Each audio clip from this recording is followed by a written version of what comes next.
तो अभी तुम लोग जो स्क्रीन पे एनीमे देख रहे हो ना, ये सबसे ज्यादा बेकार एनीमे है एंडिंग के मामले में। हाँ, इस एनीमे के पास एक बहुत अच्छा प्लॉट है, एक बहुत अच्छे कैरेक्टर्स हैं, एक बहुत ही अच्छी स्टोरी है, अच्छा पेसिंग है, बट ये कब तक है मेंटेन? सिर्फ एपिसोड 10 तक, क्योंकि एपिसोड 11 और 12 जो इस एनीमे के लास्ट एपिसोड हैं वो सबसे ज्यादा बेकार हैं। अब वो क्यों बेकार है, किस लिए बेकार है, और अगर तुम लोगों ने ये एनीमे देखी है तो मुझे कमेंट में बता देना।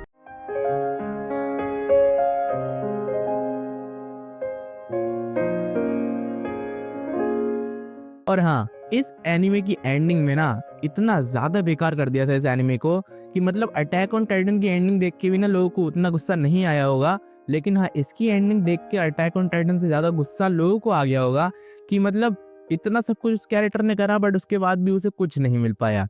अब देखो, पूरा केस बताऊंगा कि क्या क्या हुआ था, क्या नहीं हुआ था, और इसकी जो एनिमे की एंडिंग है वो इतनी कंट्रोवर्शियल क्यों है। तो देखो, सबसे पहले बात करते हैं इस एनीमे की। मैं तो बताना ही भूल गया ये एनीमे कौन सी है। तो इसका नाम है इरेज्ड। अब हो सकता है तुम लोगों से बहुत सारे लोगों ने इस एनीमे को देखा होगा।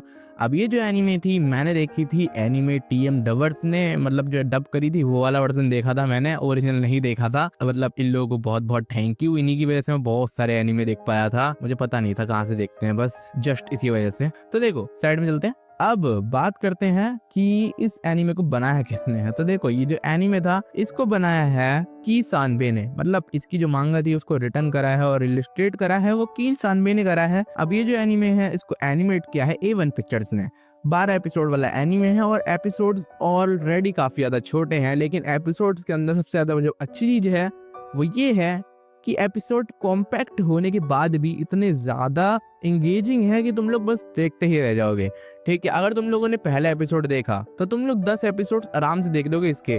मतलब हो सकता है एनीमे खत्म भी कर दो, क्योंकि तुम लोग इसके क्लिफ हैंगर के बाद दूसरा एपिसोड देखे बिना रह ही नहीं पाओगे। क्योंकि अगर एक एपिसोड देख लिया तो नेक्स्ट एपिसोड देखने के लिए इसका जो एंडिंग का पार्ट है वो तुम्हें राजी करवा देगा।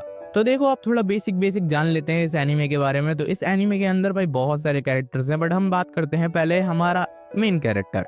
ठीक है, तो देखो, हमारा जो मेन कैरेक्टर है उसका नाम है सातोरू फुजिनुमा। अब मतलब ये जो कैरेक्टर है ये अब एक अच्छा खासा आदमी बन चुका है, ये कोई लौंडा नहीं रहा है। ठीक है, तो देखो, इसकी जिंदगी जो है वो थोड़ी अजीब सी चल रही है, क्योंकि सब चीजें फ्लॉप होती जा रही हैं। जो जो ये काम करता है वो काम करता नहीं है, और फिर इसको एक सस्ती सी पिज्जा शॉप में डिलीवरी का काम करना पड़ता है। तो देखो, लेकिन हाँ, इतनी ज्यादा बोरिंग लाइफ में भी इसके पास एक बहुत ही अच्छी स्किल है, वो है कि ये टाइम में पीछे जा सकता है। अब ये जो एबिलिटी है ना, ये इसकी कभी कभी काम करती है, क्योंकि देखो, इस एबिलिटी को ये इंटेंशनली ऑन नहीं कर सकता है। बहुत ही सर्टेन इवेंट पे ये वाली जो एबिलिटी होती है ये अपने आप काम करने लग जाती है, और ज्यादातर टाइम पे ये जो एबिलिटी है ये लोगों को बचाने के लिए या फिर खुद को बचाने के लिए यूज अपने आप ही हो जाती है। तो इसको ये पता है कि मेरे अंदर ये एबिलिटी है, बट इसको बचपन में नहीं पता था, और बचपन में ये एबिलिटी उतने अच्छे से काम नहीं करती थी। और ये जो है ना, मैं एपिसोड 1 का तुम्हें बता रहा हूँ, तो अगर एपिसोड 1 स्पॉइल हो जाए तो भी टेंशन ना लेना, क्योंकि ये एनीमे सही में बहुत ज्यादा वर्थ इट है। अभी मैं आगे बताता हूँ। ठीक है, होता ये है कि सातोरू आगे जाता है और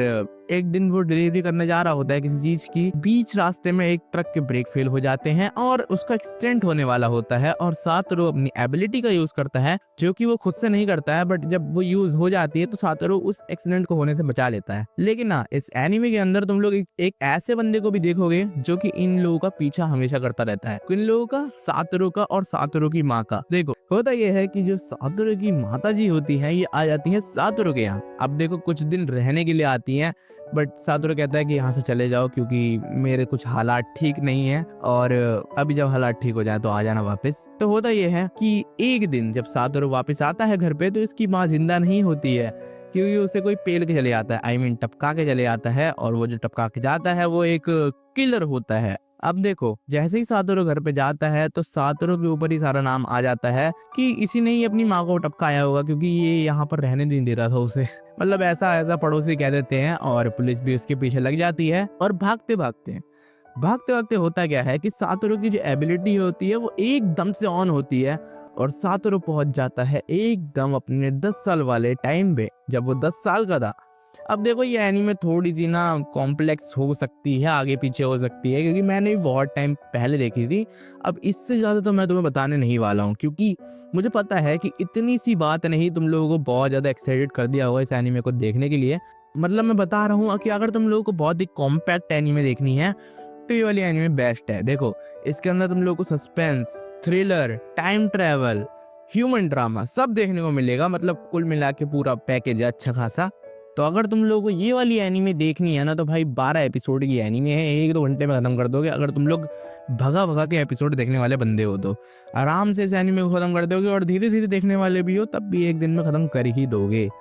लेकिन हाँ, मैं बता रहा हूँ कि इस एनीमे को देखना तभी शुरू करना जब तुम्हारे पास टाइम हो, क्योंकि तुम लोग एक एपिसोड देखने के बाद दूसरा एपिसोड देखे बिना रह नहीं पाओगे। ये बात मैं इसलिए बोल रहा हूँ क्योंकि एपिसोड 10 तक ना बहुत अच्छी चीज है ये, एपिसोड 10 तक बहुत ही ज्यादा बढ़िया चीज है। और इसमें जो किलर होता है ना वो तुम लोग पहचान नहीं पाओगे भाई सीरीज के एंड तक कि होगा कौन। तुम लोगों को लगेगा कि भाई ये सातोरू के संग जो बचपन में एक इसका भैया था वो होगा, या फिर इसका दोस्त वो हो सकता है, या फिर कोई और। तो ऐसा बिल्कुल भी नहीं है। बहुत जो किलर है ना वो बहुत सोच समझ के रखा गया है सीरीज के अंदर। लेकिन हाँ, इस सीरीज के अंदर सबसे अच्छी चीज जो मेरे को लगी वो ये है कि सातोरू भाई पूरी मेहनत करता है टाइम में पीछे जा जाके, मतलब अपनी एस्तेसी कर लेता है कुल मिला के कि उस लड़की को जिसका नाम होता है कायो उससे वो बचा ले, क्योंकि भाई वो उस लड़की को ना वो बचाना चाहता था। लेकिन हाँ, इस सीरीज के अंदर ना भाई सबसे अच्छी चीज ये है कि तुम लोग को सब जगह पे एकदम ऐसा लगेगा शक। कुल मिला के ये एनीमे काफी ज्यादा अच्छी एनीमे है। और अब बात करते हैं कि इसकी जो एंडिंग है वो इतनी बेकार और इतनी वाहियात क्यों है। देखो होता ये है कि जो हमारा मेन कैरेक्टर है वो कर देता है जो काम उसे करना होता है, लेकिन उसके बाद भी वो बहुत सारी चीजों को खो देता है। वो कौन सी चीजें हैं वो तुम एनीमे देख के बताओ, ठीक है? मुझे बताओ तुम लोग आके, तब मैं बताऊंगा कि हाँ भाई तुम लोगों ने एनीमे देखी है। ऐसे फालतू में नहीं बता सकता ना मैं, क्योंकि पूरा मजा खराब हो जाएगा, ठीक है?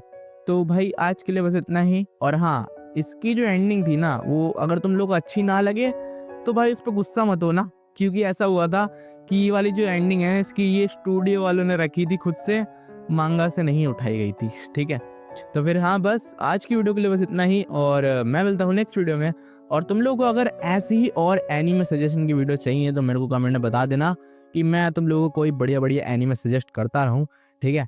तो मैं मिलता हूँ नेक्स्ट वीडियो में, और चैनल पे नहीं हो तो भाई सब्सक्राइब कर देना। और अगर तुम लोगों को कोई और वीडियो देखनी है तो साइड में आ रही होगी, उस पे क्लिक करके वाली वीडियो देख लो, और चैनल को सब्सक्राइब करना है सबसे जल्दी से जल्दी।